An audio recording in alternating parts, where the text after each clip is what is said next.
everyone. Come on in for Love and Marriage DC. We are in season 3, episode 2, and this is my first time doing the review this season.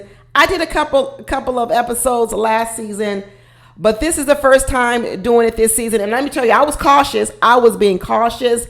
I did watch the first 2 episodes, and I didn't know if I wanted to start doing reviews. But you know what? I wanted to come talk about episode 2 because let me tell you, the jealousy of Ashley is all over the screen. Ashley is so jealous. We knew she was jealous years before because she was jealous of everybody. Any woman that came in the room, Ashley was jealous of her. Winter, everyone else. But this season, boy, oh boy, her jealousy just oozes out of her. And it really is kind of sad to see. She really went for the neck and the throat of Joy this season. But here's the funny thing about Ashley. Ashley wants to talk bad about Joy and Clifton, talking about their nobodies. They was on a reality TV show and that she was the one that got him here on this show. But let me tell you something. I knew about Joy and Clifton, but I didn't know anything about Ashley. Ashley, I believe, thinks she's more popular than she is. Because honestly, I even think Winter had more of a following than Ashley. I don't know where Ashley gets this idea that she's more popular than anyone else on this series. She really isn't. Because a lot of people, I remember when Winter came on the screen, a lot of people knew Winter from, I guess Winter does a lot of counseling, or I don't know. I don't know if she had a TV show, or a YouTube channel. I can't even remember. I think she wrote books. I think she was more, actually had more of a following than Ashley did. I didn't even know who Ashley was. And you know what? I know her husband is famous. DJ, isn't his name DJ Quick, whatever? DJ Silva, not DJ Quick, DJ Silva. I know he is popular, but for the most part, I think Ashley's just been known as DJ Silva's wife. I know she's mad about that. I know she is, but I think that's what people knew about her. But now here we have this season, her going after the neck of Joy.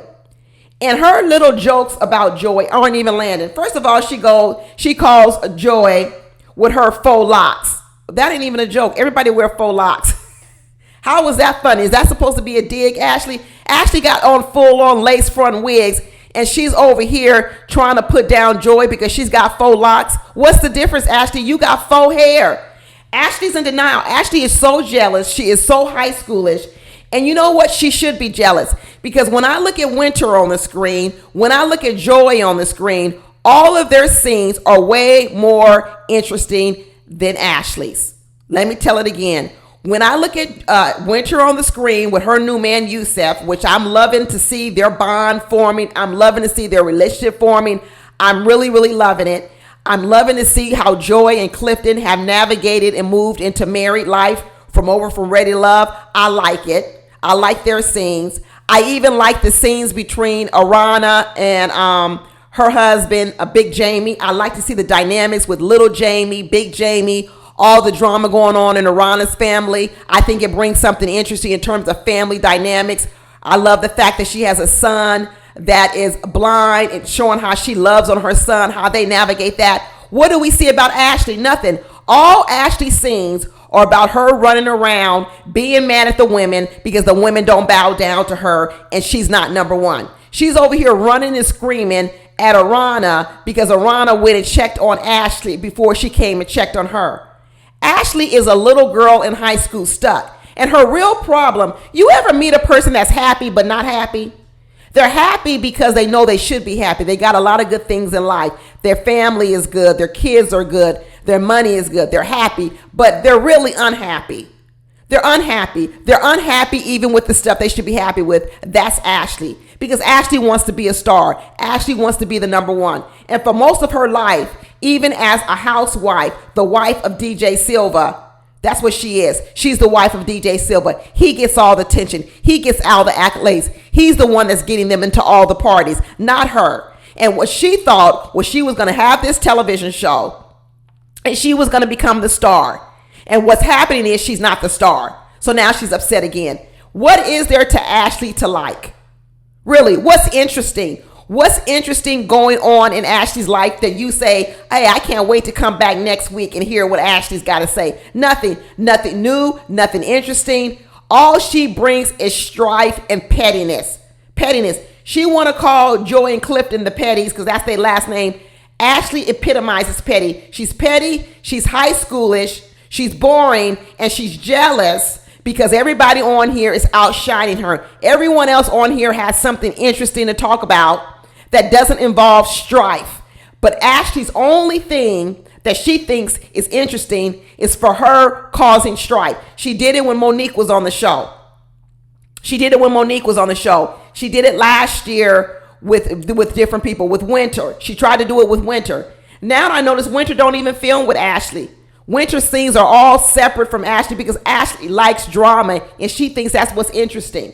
But she looks horrible. Absolutely horrible. I couldn't be no friends with Ashley because all she talks about is loyalty, loyalty, loyalty. And in order to be loyal to Ashley, that means you basically can't have no other friends. That's what she's saying. You can't call her out on nothing she does wrong. You can't have no other friends because if you have another friend or you like someone else more or you hang out with anyone more than you hang out with her, then you're not loyal. And I think what she became jealous of is because Joy and Clifton and Arana, they hang out. They hang out at other things. I've seen little Instagram posts of them that come through on my thread or on YouTube where Joy and Clifton and Arana and Jamie, they're out going to parties together, doing things together. Probably because they don't have no kids. They can go out. Ashley got kids. She got young kids. She might need to be at home with them, doing homework, doing things you do when your kids are still young. So maybe she can't be out doing those things. Plus her old man got to work. He's a DJ. He ain't got time to be going to these events with Ashley because he got his own paid events to go to. And now you got Ashley who's jealous because she's outside the clique. And she said, you ought to be thankful to me, Joy. I made you. Joy looked at her. Joy, I'm telling you, Joy is funny. Joy has become a star of this show because you know what she's doing? She is handling Ashley. She is handling Ashley in her own way. And I'm enjoying every bit of it. And let me tell you, this whole scene that went on between little Jamie and DJ Silva, what a mess. What a mess. Like I've been telling everybody, I did this other video on apologies, talking about people should be quick to apologize. Well, let me tell you something. This was a prime example of when you're not quick to apologize, how things get out of control. So what DJ Silva did to little Jamie, putting him on blast and talking about how he was a horrible person was wrong. It was absolutely wrong.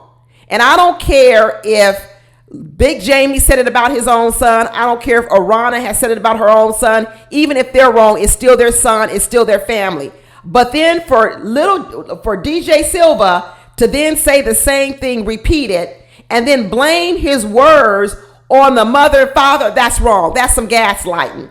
That is wrong. He sat up there and tried to blame the parents for what he said about little Jamie. And then he didn't even apologize to little Jamie. I sat through that whole scene saying, Silva, why don't you just apologize? Why don't you just say you're sorry? We had to watch that scene for darn near 10 minutes before he finally said, I'm sorry.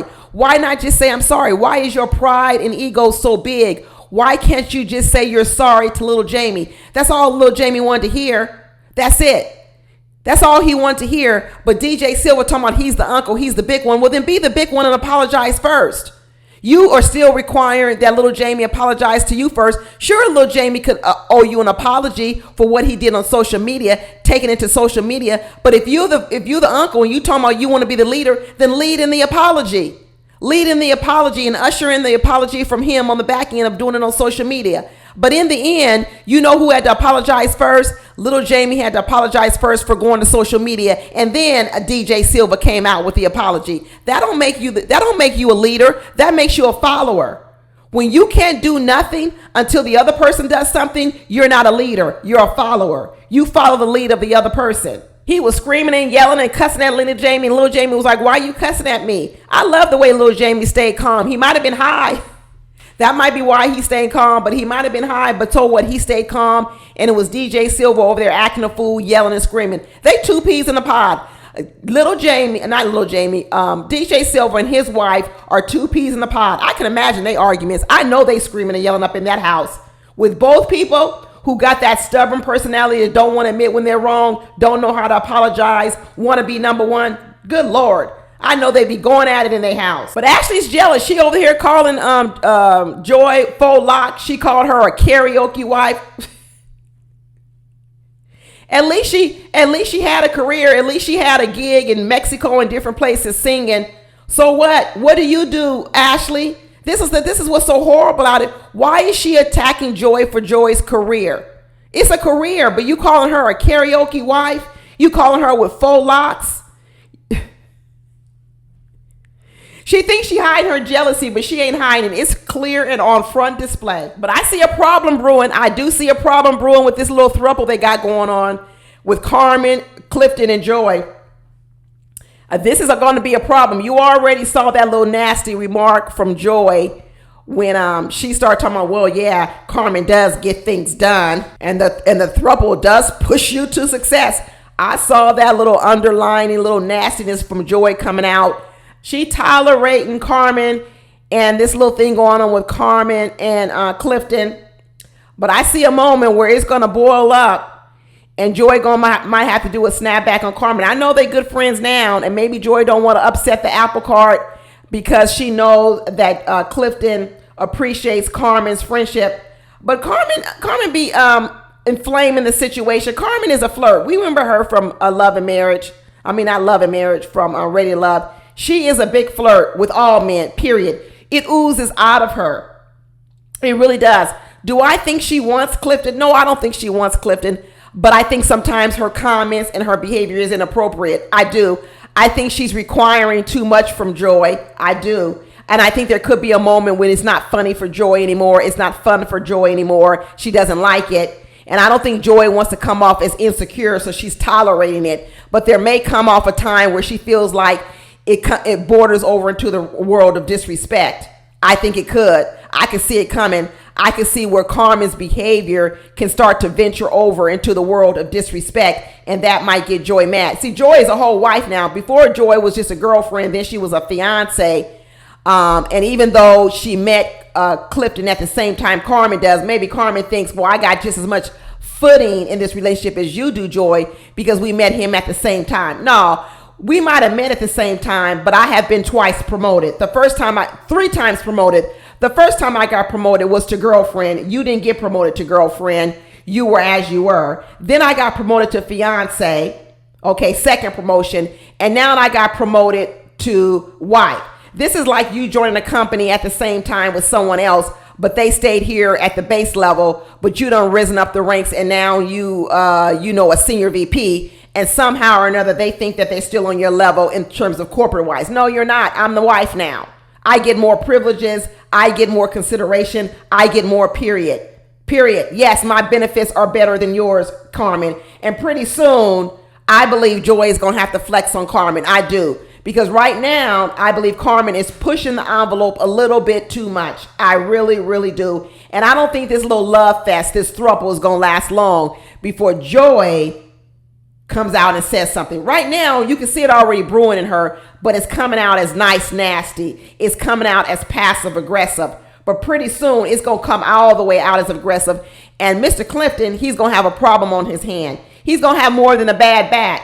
He's going to have more than a bad back. He better start getting prepared for what's about to happen, because like the other married men said, man, you walking down a dangerous road. And Clifton thinks, nah, I ain't down no dangerous road. Yeah, you are. Just like Clifton was over there, just had back surgery, but wanted to show out and flip a whole man on his back, and you just had back surgery. You so reckless like that. Clifton is over here being reckless with his marriage. I'm telling you right now, he's driving drunk. He's driving reckless with his marriage. And right now, he's able to keep this car in these 2 lanes, in the middle of these 2 lines in this lane. But I see this car veering off into the other side and off the road, and it's going to be a mighty, mighty crash. A mighty, mighty crash. Clifton better wake up. He thinks it's all well and good right now. It ain't well and good. He better start reading the room. He better start looking at his wife. He better start reading all the underlining tones of Joy, because it ain't going to stay here for long. And Carmen, maybe she needs to read the room too, and maybe she needs to back up a little bit. If she really wants to still be friends with these people, maybe she needs to exercise a bit more respect of their marriage and a lot less of what she wants. See, this works for Carmen, but it doesn't really work for Joy and Clifton. Maybe Carmen needs to stop being so selfish in the way that she's appearing in this marriage. And maybe she needs to back up a little bit and give a little space. A lot of people would say, oh, well, don't be so insecure, Joy. Nah, I don't call it insecure with Joy. I don't at all. She has rights to it. She really, really does. She can help draw boundaries around her husband's friendships. She absolutely can. She's not telling him they can't be friends. Absolutely not. But you can draw boundaries. You absolutely can draw boundaries. Oh, I forgot to talk about the whole thing with Yusuf and Winter. I really, really like the little relationship blossoming with them. But I think they're going to come to a head on this thing with the celibacy thing. Now I see why Winter got married real fast to that other man. Remember, Winter got married to that other man real fast. She didn't even go to his apartment because Winter is on this celibacy thing. And I think what happens is she really does want to have sex. She wants to have sex so fast. And she wants to have sex, but she also wants to stay celibate before marriage. So I think what happens is she rushes the marriage. You see, that's what happens when you want to stay celibate, but you really can't stay strong for a long period in that celibacy. Then what happens is you have to rush the marriage along. But then what happens is because you rush the marriage along, you didn't dot all your I's and cross all your T's, and you didn't even go to the man's house and figure out where he was living. And I kind of see that now happening with Yusuf because you see the sexual energy between them. You really, really do see it. You see that they want to be intimate with each other. But now she's saying, well, this time I want to slow down the relationship and not move so fast because I think she's recognized in the past that she's done that. So now let's see if she can chew gum and pat her belly at the same time. Can she not have sex, but also slow down the relationship, slow down the road to marriage so she's not getting married to someone in 3 and 4 months when she hasn't even been to their home? Let's see if she can do it. I don't know, y'all. Right now, I'm not having a lot of faith and confidence in it.